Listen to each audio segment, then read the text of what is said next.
इसका विवाद चैत्र की चतुर्थी के में लिखा है, परंतु विशेषता यह है कि इसे गेहूं में करवा भरकर पूजा किया जाता है और विधि विधान से लड़कियों के लिए चीनी के करवे पीहर से भेजे जाते हैं तथा इससे निम्नलिखित कहानियां सुनकर चंद्रदेव को अर्घ देकर व्रत खोला जाता है तथा एक साहूकार था, उसके 7 लड़के थे और एक लड़की थी। सेठानी की उसकी बहुत बेटियां करवा चौथ का व्रत करती थी। रात्रि को साहूकार ने लड़के को भोजन करने के लिए कहा।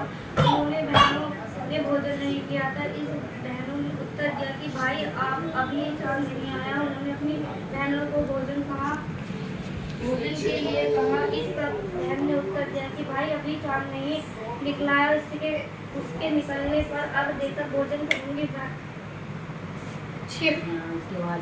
बहन की बात सुनकर भाइयों ने कहा कि निकलते ही उसके निकलने का अर्घ देकर भोजन करूंगी। बहन की बात सुन भाइयों ने कहा कि काम किया कि नगर के बाहर जाकर अग्नि जला दी और छावनी में जाकर उनको प्रकाश दिखा दिया और उन्होंने कहा कि बहन चांद निकल आया, अर्घ देकर भोजन गिन लो।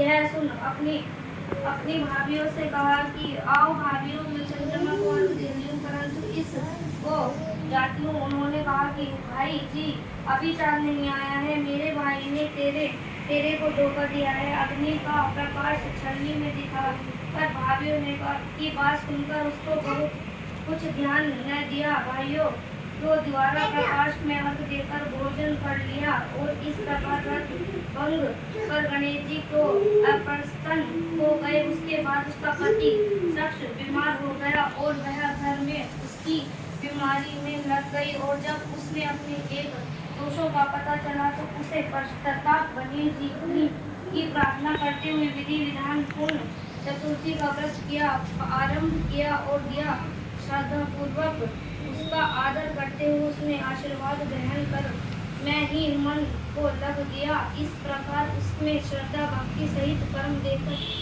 भगवान गणेश इस प्रकार प्रसन्न हुए और उसके पति को जीवन दान देकर आयोग करने के पश्चात धन संपत्ति से युक्त कर दिया। इस प्रकार जो धन कष्ट और त्याग कर श्रद्धा भक्ति से चतुर्दशी का व्रत करते हैं वे सुखी और कलेशों से मुक्त हो जाते हैं। योग अध्ययन कहानी योग कहानी का नाम कहानी तो है नहीं। वो तो इसमें तो प्राचीन काल में दृढ़ नामक ब्राह्मण के साथ पुत्र और वीरावती नाम की कन्या थी।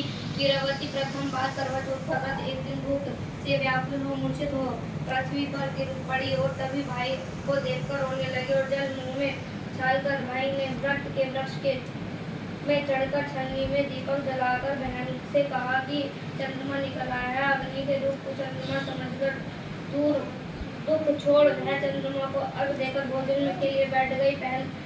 बाल निकला, पहला निवाला खाया तो बाल निकला, दूसरा खाया तो छींक, तीसरे पर सुहागन ससुराल से बुलावा आ गया। ससुराल ने उसने देखा कि उसका पति मर पड़ा है।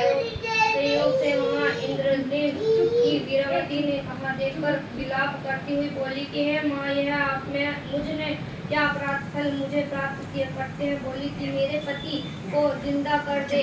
इंद्र देवता ने कहा कि मैं तुम्हें करवा चौथ का व्रत चंद्र को अर्घ दे दिया था, वह सभी उसका फल से हुआ है। अंत सब तुम 12 माह की चौथ के व्रत व करवा चौथ का व्रत श्रद्धा व भक्ति पूर्वक करो, इससे तुम्हारा पति पुण्य जीवित हो उठेगा। इंद्र की ऐसी वचन सुन वीरावती ने कहा भक्ति पूर्ण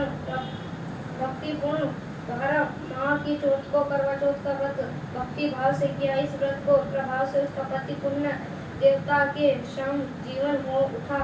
हे करवा माता, जैसे आपने वीरावती के पति की रक्षा कर वैसे ही मेरे पति की भी रक्षा करें।